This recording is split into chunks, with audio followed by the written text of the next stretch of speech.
მოგესალმებით, ეთერშია გადაცემა სპორტის დაფა. ხვალ დაიწყება პარიზის გრანდსლემი ძიუდოში და ქართველი სპორტსმენები ასე ვთქვათ წლის პირველ მნიშვნელოვან ტურნირს დაიწყებენ. შემადგენლობაზე, სამომავლო გეგმებზე და სხვა საკითხებზე ჩვენ სტუმართან ზურავ ციფაშვილთან ერთად ვისაუბრებთ. მადლობა ზურავ, რომ ჩვენთან ერთად ხართ. მოგესალმებით, ლუკა, მივესალმებით ტელემაყურებელს. პირველ რიგში, რა თქმა უნდა, რა რანგის ტურნირია მაყურებელს, ვინც არ იცის კიდევ ერთხელ რომ აუხსნათ ეს პარიზის გრანდსლემი.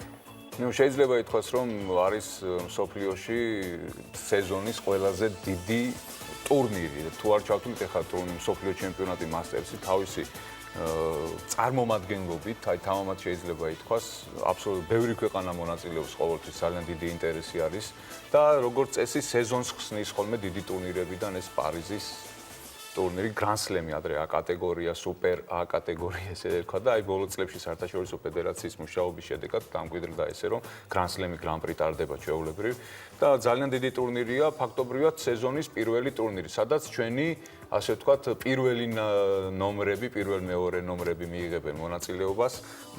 აქ არის საუბარი საქართველოს ჩემპიონები არიან ძირითადად გუნდში და ის ბიჭები, რომლებმაც ოლიმპიადაზე იკითხავს. გამონაკლისებიც არის ესე თუ ისე მთლიანად შეგვიძლია რა თქმა უნდა შემადგენლობაში ვისაუბრებთ, მაგრამ კონკრეტულად პარიზზე ეს არის, რა ვიცი, საოცარი ატმოსფერო არის თვითონ იქ დარბაზში, ბერსის დარბაზში ტარდება ყოველთვის ეს შეჯიბრი, არა მარტო ძიუდო ტარდება იმ დარბაზში, სპორტის სხვა სახეობები, ჩოგბურთიც ტარდება ხოლმე და ჩვეულებრივ წარმოიდგინეთ 15000 მაყურებელს ძიუდოზე ასე იტევს. შეუძლიათ გადაადგინონ სკამები და თქვა თუ კონცერტი ჩაატარონ 17000 დაესწროს ან რაღაც, მაგრამ ძიუდოზე და სავსეა ეს დარბაზი. საოცარი ატმოსფეროა. ყველა ძიუდოისტი, აი რა ვიცი, სხვა შემართებით გადის პარიზის ტატამზე იქ და მოკლედ ყველა სურს თავის გამოჩენა. წარმომადგენლობით იმიტომ ამბობ, რომ აი ბევრი ქვეყნებიდან ჩადიან, თუმცა სიძლიერით შეიძლება ვიფიქროთ, რომ ტოკიოს გრანდსლემი უფრო ძლიერია, რადგან იქ 4 იაპონელი მონაწილეობს ხოლმე და იაპონელი სხვაგან დაუგება ახლა ძიუდოში, მაგრამ პარიზის გრანდსლემზე უფრო ბევრი ქვეყანა მონაწილეობს. ამჯერად ისეთი ბევრი არ არის რაოდენობით, რაც ჩვეულებრივი ამბავია, რადგან ოლიმპიადის შემდგომი წელია და ისვენებენ შეიძლება ითქვას ფავორიტები, ბევრი ოლიმპიური ჩემპიონი არ არის მაგალითად აქ. როგორც წლის ბოლოს მაგალითად ტოკიოში დავასვენეთ ჩვენ ლიდერები. რა თქმა უნდა, ასევე სხვებიც ისვენებენ და ისეთი წარმომადგენლობითი როგორც წინა წლებში იყო ხოლმე არ არის, მაგრამ მაინც პრესტიჟულია ყოველთვის ყველასთვის და აქ მოგება ძალიან დიდად ფასობს ასე. ჩვენი გუნდის შემადგენლობაზეც ვისაუბრებთ, როგორც ვიცით, 13 სპორტსმენი არის წასული, ყველა ზონაში პრაქტიკულად ორ-ორი სპორტსმენი ყავს, გარდა ერთი ზონისა, ერთგან ყავს ერთი წარმომადგენელი. ერთი სპორტსმენი ყავს 66 კილოგრამში, ვაჟა მარგველაშვილი ყავს აქ და რა ვიცი, შემიძლია ჩამოთვალო პრინციპში რა ის ბიჭები 60 კილოგრამში ამირან პაპინაშვილი და ლუხუბ ჩხემიანი არიან, 66 თქვი, 73-ში ფრიდონ გიგანია და ლაშა ჩავდათუაშვილი, 81 კილოგრამში ზებედა რეხვიაშვილი და თამას კირაკოზაშვილი, 90-ია ძალიან საინტერესო გულშემატკივრის. ეს ყველასთვის ფაქტიურად. ბექა ღვინიაშვილი და ალთანდრე ჭრიკიშვილი 100 კილოგრამში იქნებიან ვარლამ ლიპარტელიანი და ლაშა ტაველური და მძიმე წონაში ლევან მატიაშვილი და გურამ თუშიშვილი. ეს იმაზეც უნდა ჩაგეკითხოთ აუცილებლად, ჭრიკიშვილი და ღვინიაშვილი ერთ წონაში იესპარეზებენ, ეს რა თქმა უნდა მოცემულობიდან გამომდინარე არის, წონა აქვს უკვე ავთოს ასეთი, რომ ამ წონაში უნდა იესპარეზოს და ბექაც თავის ძველ წონას დაუბრუნდა ოლიმპიადის შემდეგ. კარგია ერთ წონაში ორი ლიდერი როცა გყავს წონაში. რა თქმა უნდა და რა ვიცი, მე იმედი მაქვს, აი რომ კარგად გამოვლენ ბიჭები, თვითონ ჩვენ თვითონს გვაინტერესებს. ტატამზე ოფიციალურ შეჯიბრებაში ისინი არ შეხვედრიან ერთმანეთს. და აი რატომ გადავიდა რაღაც არის საუბარი. ჩვეულებრივი ამბავია ეს ახლა. იგივე ოლიმპიადის წინ იყო და ბექას ახლა უნდა და ოლიმპიადაზე მოხვედრა, მაგიტო ავიდა 100 კილოგრამში, თორე იქნებ დარჩებოდა 4. ახლა ჩამოვიდა და ფაქტობრივად ბექას 2015 წლის ოქტომბრის შემდეგ 90 კილოგრამში არ უჭიდავია. ჯერ მაშინ გახდა ევროპის ჩემპიონი ახალგაზრდებში ევროპის და შემდეგ მსოფლიო ჩემპიონიც გახდა 2015 წლის ოქტომბერში და აი უკვე მაშინ დეკემბერში უკვე გადაწყვიტეს მწვრთნელებმა რომ მოდი ოლიმპიადისთვის ვცადოთ ბექამ იქნებ მოიპოვოს საგზური და მოიპოვა კიდეც ბექამ. მას შემდეგ აი ეს არის მისი დაბრუნება, ასე ვთქვათ, ხელახალი დებიუტი უნდა შედგეს თავის წონაში. მაგრამ ეხლა ავთო გადავიდა, ავთოსთვის არის უკვე საერთაშორისო დებიუტი ფაქტობრივად ამ წონაში, რადგან ვიცით 91 კილოგრამში არის მსოფლიოს ჩემპიონი, სამგზის ევროპის ჩემპიონი და მას კი აქვს ამ 90 კილოგრამში თქვა გერმანიაში საკლუბო ჩემპიონატში მიიღო მონაწილეობა, მაგრამ აი ესეთ დიდ ტურნირში რომ გამოვიდეს, ეს მისთვისაც პირველია და აი მათი შეხვედრა საინტერესოა. ის არის ერთი ნიუანსი აქ, რომ ბექა მოხვდა სხვათა შორის განთესილებში. აი რა ვიცი, კურიოზია, რომ წელიწად ნახევარია ფაქტობრივად, წელიწადი და 4 თვეა, ხო, არ გამოსულა, წონაში არ გამოსულა, მაგრამ მაშინ იმდენი ქონა ქულები დაგროვილი, რომ რეიტინგი მაინც შეინარჩუნა. და შესაბამისად მერვე ნომრად არის განთესილი. აი ცოტა ამას ვშიშობ, ესე არ მოხდეს, რომ ერთ ბადის ერთ მხარეს მოხდნენ და ან მალევე დაუპირისპირდნენ ერთმანეთს. რომ განთესილი რომ არ ყოფილიყო, შეიძლებოდა უკვე სხვადასხვა მხარეს მოხვედრილიყვნენ და ახლა განთესილია ბექა და ის შეიძლება ადრეულ სტადიაზეც მოუწიოთ ერთმანეთთან შეხვედრა, არ არის გამორიცხული. ნუ ეს არ გაგვახარებს რა თქმა უნდა. მე ვიმედოვნებ, რომ ისინი, რა ვიცი, ფინალში შეხვდებიან ერთმანეთს, მაქვს იმედი ამისი.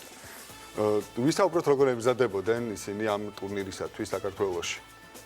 ნუ ეხლა რომ ვთქვათ, რომ კონკრეტულად მაინც და მაინც ამ ტურნირისთვის მიდიოდა მზადება, ჩვეულებრივი მუშა პროცესია, ნაკრები იყო შეკრებაზე თბილისში, გაიარეს ფიზიკური ვარჯიშებიც ჰქონდათ. ეხლა მაინც და მაინც შედეგისთვის ვართ აი მზად, რომ აბა უნდა მაგრად გამოვიდეთ ეხლა აქ. ნუ ესე არ არის. ჯერ უპირველეს ყოვლისა, ყველა ტურნირი, რომელიც არის, თქვათ, ევროპის ჩემპიონატამდე, იქნება, ასე თქვათ, მოსამზადებელი ევროპის ჩემპიონატისთვის. უნდა გამოიკეთოთ წვრთნელთა ახალი შემადგენლობა მოგესენებათ, ახალი ბიჭები მოდიან კიდე, ბევრმა წონა შეიცვალა და ეს მოსათელია, ასე თქვათ რა. უნდა უმეტესად საკმაოდ ხანგრძლივი პაუზა აქვს იმ ლიდერებს, რომლებიც ახლა ნაკრებში გამოსცენ ოლიმპიადის შემდეგ. შემდეგ ახლა იგივე, თქვათ, ლიპარტელიანი, შავდათუაშვილი, ჩვენი მედალოსნები ხო ოლიმპიადის არ გვინახავს.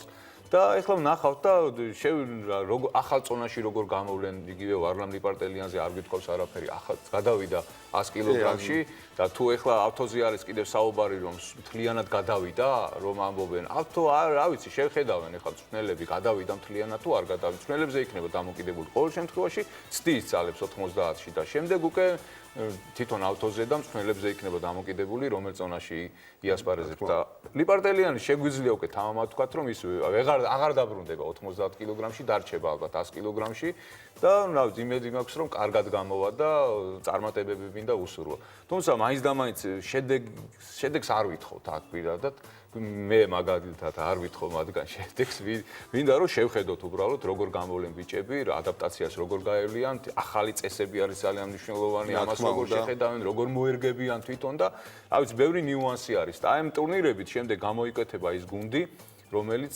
ჩამოყალიბდება და ევროპის ჩემპიონატზე მიიღებს მონაწილეობას. ისე ორივე სიტყვით ახალ წესებსაც შევეხოთ, მაინც ბევრი ვისაუბრეთ ამაზე უკვე პირველი არხის ეთერში, იგივე სპორტის 300 გრადუსში ბატონი რეკლიცირეკიძესთან ერთად. თუმცა ეს მაინც ასაუბრობენ კიდე ამაზე, რომ კარგი არის ეს ახალი წესები ქართველებისთვის და აქტიური ჭიდაობის საშუალება უფრო მიეცემათ ქართულ სპორტსმენებს. თქვენი აზრი როგორია ამაზე? მე მგონი რომ კარგია, მეც იგივე აზრზე ვარ, ჯერ არ შემხედრია ქართველებში ადამიანი, რომელიც აი ცუდია ამბობს. ძალიან გამარტივდა უკა როგორ არის იცი, აი ის ნებისმიერი დილეტანტი გულშემატკივარიც კი შეიძლება ძალიან ნიოლად გაერკვეს უკვე ძიუდოს წესებში. აი შემოვიდა თქვა დარბაზში მაყურებელი არ იცის რა ხდება ძიუდოში, ვერ ერკვევა, შეხედავს ტაბლოს და ვერ გაუგია იქ როგორ იყო ადრე ახლა თქვა იქ აზარი, იუკო რაღაცი წერია რაღაცები ტაბლოზე და ვერ იგებენ. ეხლა ფეხბურთივით არის, როგორც არის ანგარიში, რა ანგარიში წერია, ის იგებს 2-1, მხოლოდ ერთი შეფასება არის. არის ვაზარი დარჩა იუკო გაუქმდა შესაბამისად დავა იმის შესახებ რომ აი იუკო იყო და ვაზარი იყო რა იყო აღარ არის ნებისმიერი ილეთი ფასდება არის ვაზარი და თუ ნებისმიერია თუ პირდაპირ ზურგზე დააგდებ ეგ უკვე იპონია ეგ გულშემატკივარმა ეგ უნდა იცოდეს ვინც ნაკლებად არის ჩახედული რომ თუ ზურგზე ეცემა ძიუდოისტი ესე იგი ის იპონია და იქ თავდება უკვე შეხვედრა და დანარჩენი გდებები ყველა არის ვაზარი და აი ესე მარტივად ხდება დრო შემცირდა 4 წუთი და სწორედ თქვი რომ სანახაობისკენ მიდის ძიუდო და საერთაშორისო ფედერაცია ყოველი წლის შემდეგ აკეთებს რაღაც ანალიზს და ამ ანალიზის შედეგად ცვლის წესებს და წესებში ძალიან განიცადა ცვლილებები 2008 წლის შემდეგ იყო ჯერ ფეხში შესვლა აკრძალეს შემდეგ შიდუების ნაწილობრივ იყო ფეხში შესვლა აკრძალული კონტრეტევაზე შეიძლებოდა ეხლა ეგეც აღარ შეიძლება და ძალიან ბევრი ნიუანსია აი ჩავლებებზე არის ეხლა გამახვილებული ყურადღება რაც ჩვენ გვაძლევს იმის საშუალებას რომ ცოტა ქართული ილეთები უფრო ჭარბად გამოვიყენოთ ძიუდოში და შესაბამისად მე ვფიქრობ რომ წააგდება ანუ იგივე ცალმხრივით ჩავლება რაც ადრე პირდაპირ ხელს აშვებინებდნენ ეხლა შეიძლება ეხლა თუ უტევ და გაცდიან ცოტა დროს და თუ ეხლა დადექი ესე ცალმხრივად და არაფერი არ გააკეთე შემდეგ გაგართილებენ ჩვეულებრივ ეგ მაგრამ აი ამ წესებით იყო სხვათა შორის ჩატარდა 4-5 თებერვალს პორტუგალიაში ევროპის ღია პირველობა ჩვენი ბიჭების მონაწილეობდნენ იქ ნუ საქართველოს ჩემპიონატის პრიზიორები იყვნენ სადეს მათაც თავისი ძალები გამოცადეს და შევხედეთ ამ წესებს და ძალიან კარგია რა, მე პირადად მომწონს ძალიან. აქცენტი კეთდება შეტევაზე. ანუ თუ გინდა მოიგო, უნდა შეუტიო რა. და აი სწორედ ისეთ ძიუდოისტებს, როგორც ჩვენ ყავს, თქვა, იგივე აი ვამბობ იმას, რომ აი ბექას ჭიდაობა ისე რაც მოდის, მას ისე რაც არ უჭირდა, მაგრამ აი მსგავსი სტილის ძიუდოისტები ყოველთვის წახალისდებიან აი ამ ახალი წესებით. ძალიან კარგია. დიდი მადლობა ბატონოს დურას სტუმრობისათვის. ვუსურებ რა თქმა უნდა მომავალ ტურნირზე ჩვენ ძიუდოისტებს წარმატებას და ნუ შემდეგ უკვე დუსელდორფის გრან-პრი და ევროპის ჩემპიონატი და სხვა დიდი ტურნირებიც მოდის და ზოგადად წლის მანძილზე ვუსურებ მათ წარმატებას. დიდი მადლობა ლუკა, შეგვიძლია უბრალოდ პატარა აი სპორტის დაფა არის და დაფაზე თქვა სად შეუძლია უყუროს თქვა პარიზის გრან-სლემს. შეულებრივ ვიციან იპონ წერტილი დაუწეროთ იპონ TV-ზე პირდაპირ რეპორტაჟი ხვალ დაიწყება, შეულებრივ გაგრძელდება მთელი დღის განმავლობაში და შედეგები კი იპონ წერტილი org-ზე. ნუ ეგ ალბათ რა ვიცი ხო, ძიუდოს გულშემატკივარმა ყველა მიცის, რომ საერთაშორისო ფედერაციის ეგიდით ჩასატარებელი შეჯიბრებები ყოველთვის იპონ წერტილი TV-ზე აი ამ საიტზე შეიძლება პირდაპირ ეთერში ყურება. დიდი მადლობა კიდევ ერთხელ სტუმრობისათვის და ამ ინფორმაციისთვისაც, რა თქმა უნდა, ჩვენ კი გადავინაცვლოთ ნელ-ნელა სოციალურ ქსელზე და LeBron James-ისთვის არადამახასიათებელი მოძრაობები მინდა შემოგთავაზოთ, სადაც იგი ბურთის ჩატენვას ცდილობს კალათში და თუ როგორ გამოვა მასე შეგიძლიათ ნახოთ უჩემოდაც. არც თუ ისე კარგად, ნუ იშვიათესად რომ James ასეთი რამ მოუვიდეს. შემდეგ საჭთან მივიდა და მოსთხოვა ასე ვთქვათ რომ ჯარიმა დაეფიქსირებინა, თუმცა გამეორებაზე კარგად გამოჩნდება რომ მეტოქე მას არ შეხებია, ეს ოკლაჰომა სიტის ანდერსის წინააღმდეგ მოხდა, იხედავთ უბრალოდ ვერ ჩატენა მან. შემდეგ მისმა თანაგუნდელმა რა თქმა უნდა დაამატა.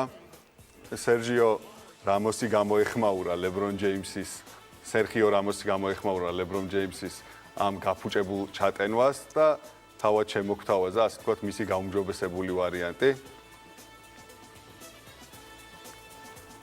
შეგვიძლია ვნახოთ შენელებულ კადრში თან.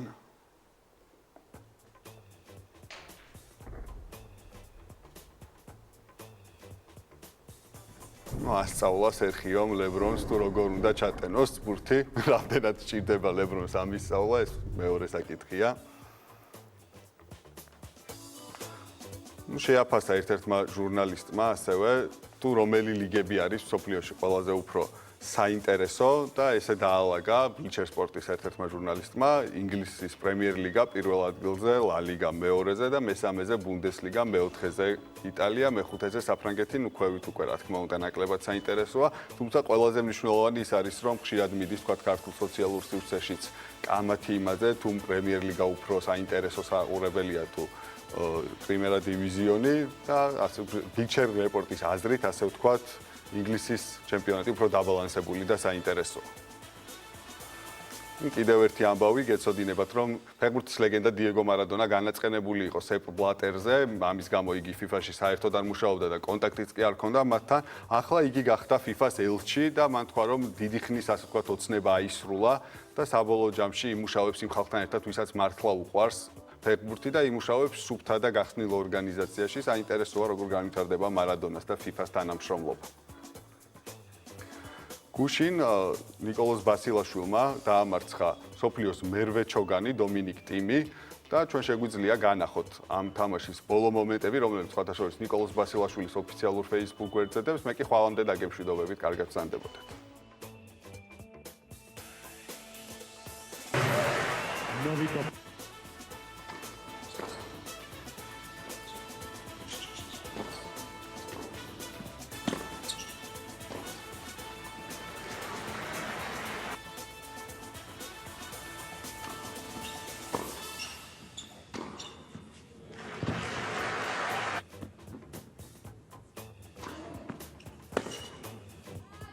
Game team.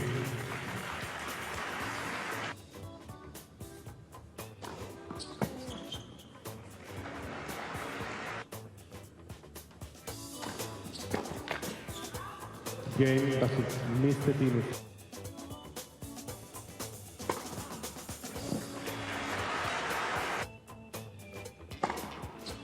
3-set match.